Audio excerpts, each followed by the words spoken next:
अस्सलामुअलैकुम एवरीवन। तो आज हम कैंसर के बारे में पढ़ते हैं। जब हम कैंसर पढ़ते हैं तो सबसे पहले हमें नॉर्मल पता होना चाहिए कि सेल के अंदर कौन कौन से जीन होते हैं और उनका फंक्शन क्या होता है।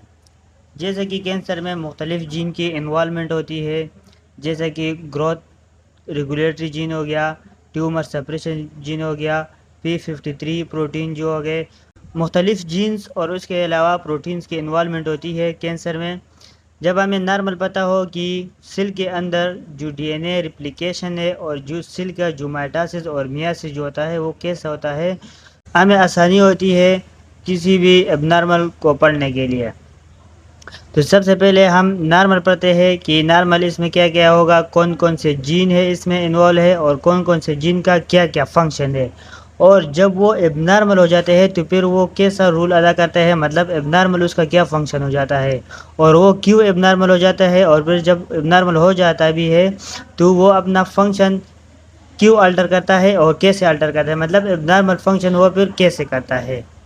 तो अब हम जो जीन होते हैं इन्वॉल्वमेंट, जीन की इन्वॉल्वमेंट होती है कैंसर में, उसको थोड़ा देख लेते हैं।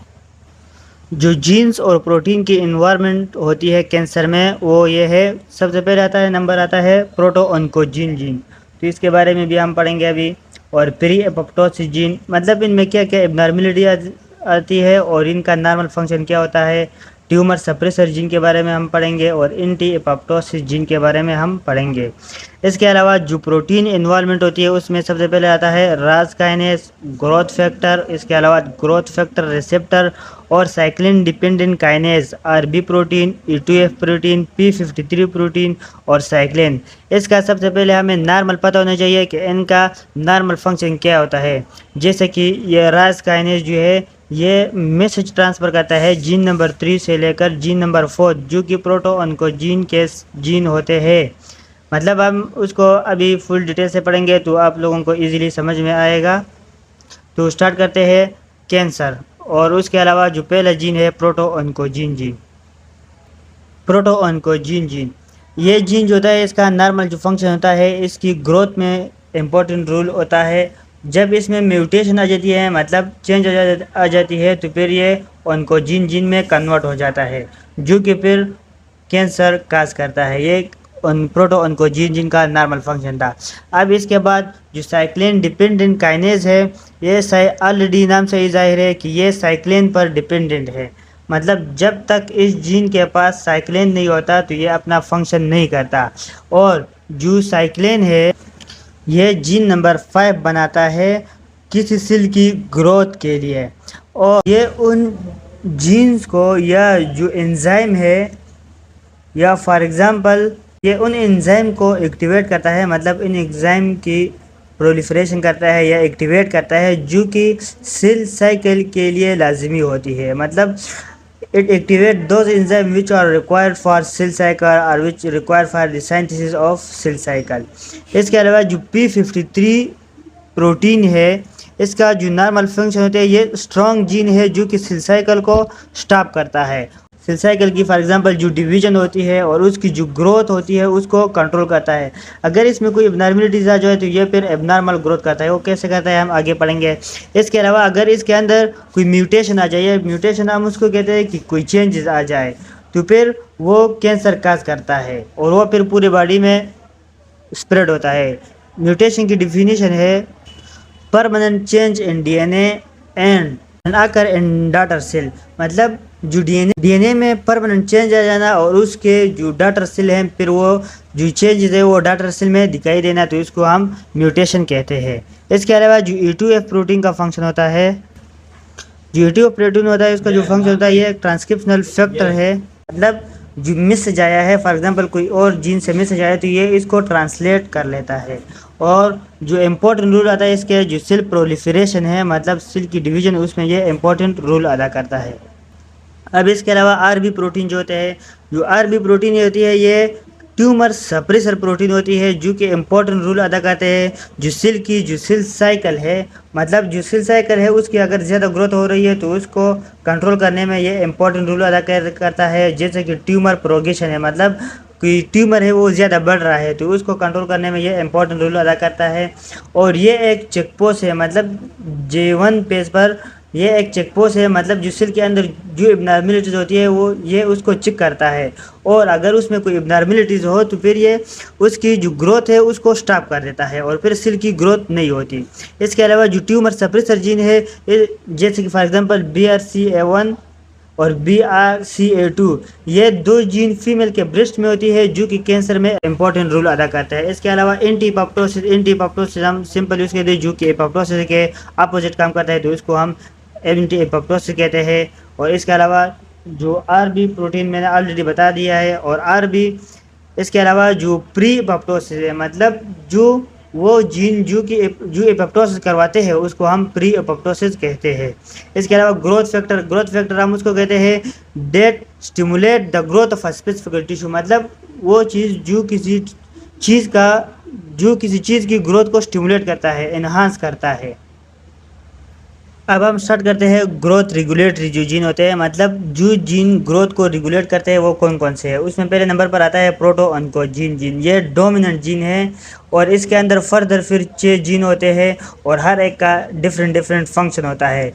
तो सबसे पहले जो निगोबर टिश्यू है, फॉर एग्जांपल ये एक सेल है, मैंने जो डायग्राम बनाया हुआ है मैं पूरी दिखा देता हूँ आप लोगों को।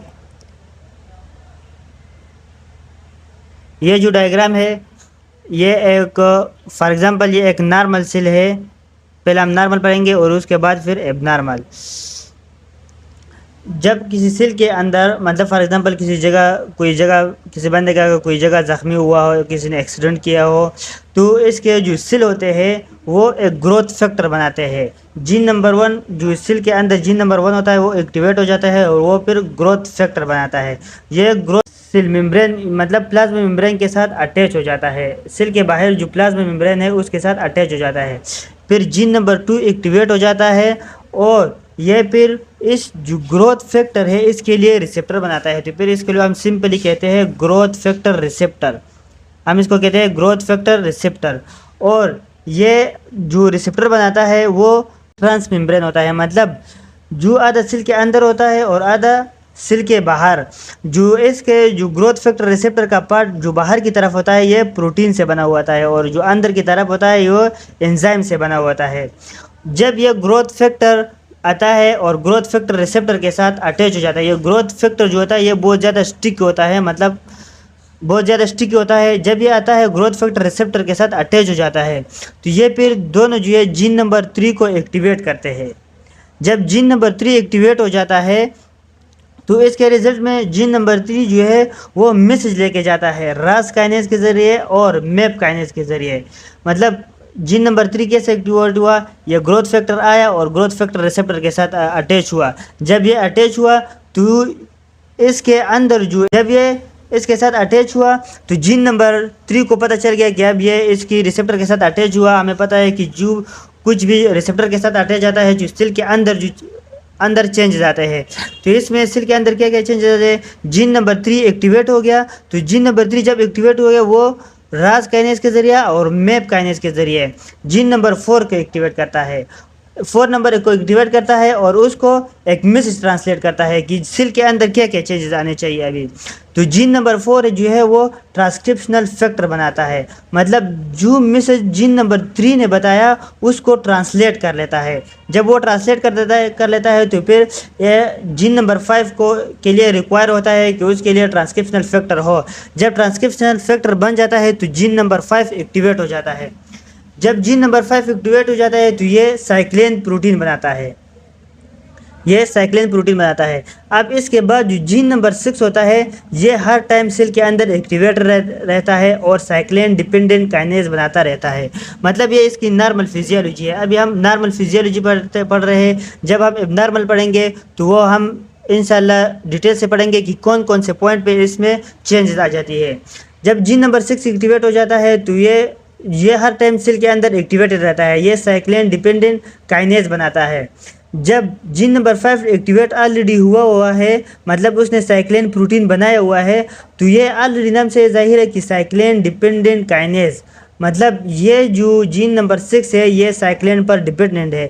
जब साइक्लिन आ जाता है और साइक्लिन डिपेंडेंट काइनेज के साथ अटैच हो जाता है तो यहाँ पर एक प्रोटीन होता है, यहाँ पर जो डीएनए सिंथेसिस जीन होते हैं ये प्रोटीन इसके साथ अटैच हुआ होता है, मतलब इसके साथ बहुत सख्त बॉन्ड हुआ होता है। लेकिन जब ये साइक्लिन आ जाता है और साइक्लिन डिपेंडेंट काइनेज के साथ अटैच हो जाता है तो ये जो आरबी प्रोटीन है ये A2F प्रोटीन को इसने पकड़ा हुआ होता है नॉर्मली। तो जब ये अटैच हो जाते हैं तो जब ये दोनों अटैच हो जाते हैं तो आरबी प्रोटीन जो है इसकी फास्फोराइलेशन हो जाती है। फास्फोराइलेशन है, जब इसकी फास्फोराइलेशन हो जाती है तो ये A2F जो है आरबी प्रोटीन को छोड़ देता है। जब ये आरबी प्रोटीन A2F प्रोटीन से अलग हो जाता है तो हम इसको फिर कहते हैं कि ये जो है J1 पेज से इस पेज ये हो गया और फिर सेल की क्या हो जाती है, सेल की डिवीजन हो जाती है। जब सेल की डिवीजन हो जाती है और जितनी रिक्वायरमेंट होती है जीन की तो जितनी रिक्वायरमेंट होती है ग्रोथ की तो फिर वो अपने मुताबिक ही ग्रोथ करता है। फॉर एग्जांपल अगर वो उस जगह को हील करने के लिए 2-3 सेल चाहिए तो फिर उसको 2-3 सेल की डिवीजन हो जाती है। अगर 100 चाहिए तो फिर ये उसके मुताबिक ही ग्रोथ करता है। अब फॉर एग्जांपल ग्रोथ हो गई और वो जगह हील हो गई तो इसके लिए जो नॉर्मल होता है, मतलब ये नॉर्मल कैसे स्टॉप होता है, तो इसके बाद जो ट्यूमर सप्रेसर जो जीन होता है वो फिर एक्टिवेट हो जाता है। ये रिसेसिव जीन होता है। जो प्रोटोऑन्कोजीन जिन्हें हमने बताया कि वो डोमिनेंट जीन होता है और जो ट्यूमर सप्रेसर जीन है ये फिर रिसेसिव जीन होता है। जब ग्रोथ कंप्लीट हो जाती है तो इसके बाद जो ट्यूमर सप्रेसर जीन है वो एक्टिवेट हो जाता है और फिर जो सिग्नल ट्रांसड्यूसर फैक्टर जो होता है, जैसे कि हमने बताया कि जीन नंबर 3 जो होता है ये सिग्नल ट्रांसड्यूसर फैक्टर भी हम इसको कहते हैं, जो कि मैसेज ले जाता है जीन नंबर 4 को और उसको बताता है कि ट्रांसक्रिप्शनल फैक्टर बनाओ। तो ये ट्यूमर सप्रेसर जीन उसको स्टॉप कर देता है कि आप जीन नंबर 4 को मैसेज नहीं भेजो। जब जीन नंबर 4 के पास मैसेज नहीं आएगा तो वो ट्रांसक्रिप्शनल फैक्टर नहीं बनाएगा। जब ट्रांसक्रिप्शनल फैक्टर नहीं बनेगा तो साइक्लिन नहीं बनेगा और जब साइक्लिन नहीं बनेगा तो उसके लिए जो जीन नंबर 6 है उसके लिए साइक्लिन की ज़रूरत होती है। और जो अगर साइक्लिन ना हो तो फिर आरबी प्रोटीन जो A2F प्रोटीन के साथ अटैच रहता है और उसके जब वो अटैच होता है तो फिर सेल जो है वो J1 पेज में ही रहेगा। तो इसलिए जो ट्यूमर सप्रेसर जीन है वो जीन नंबर 3 को बंद करता है और फिर ये बाकी जो प्रोसेस है वो नहीं होता और सेल की ग्रोथ और डिवीजन भी नहीं होती। यह तक जो हमने सब कुछ पढ़ा वो तो नॉर्मल था, मतलब सेल के अंदर डिवीजन कैसे होती है वो सब कुछ नॉर्मल था। नेक्स्ट वीडियो में हम बताएंगे कि सेल के अंदर कैंसर के अंदर क्या क्या चीज़ें आती है, जैसे कि फॉर एग्जांपल पॉइंट म्यूटेशन हो गया, इसके बारे में हम बताएंगे कि पॉइंट म्यूटेशन क्या होता है। और इसके अलावा जो डीएनए एम्प्लीफिकेशन है वो भी हम बताएंगे, जो कैंसर के 6-7 पॉइंट्स है वो। और इसके अलावा शिफ्ट ऑफ जीन ट्रांसलोकेटेड, मतलब जीन जो है वो कैसे ट्रांसलोकेटेड हो जाते हैं। और इसके अलावा ट्यूमर सप्रेसर जीन में क्या क्या चेंजेस आ जाती है और आरबी जीन में क्या क्या चेंजेस आ जाती है। और इसके अलावा बाकी जो फॉर एग्जांपल होती है जो कि P53 जीन है उसमें क्या क्या चेंजेस आ जाती है। और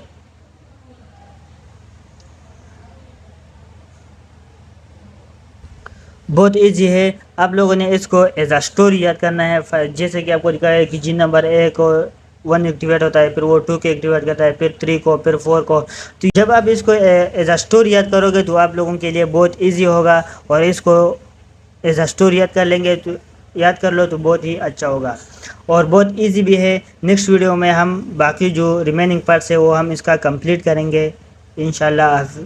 खुदा हाफिज़। वीडियो को लाइक और चैनल को सब्सक्राइब ज़रूर करें और दोस्तों के साथ भी शेयर करें। Thank you.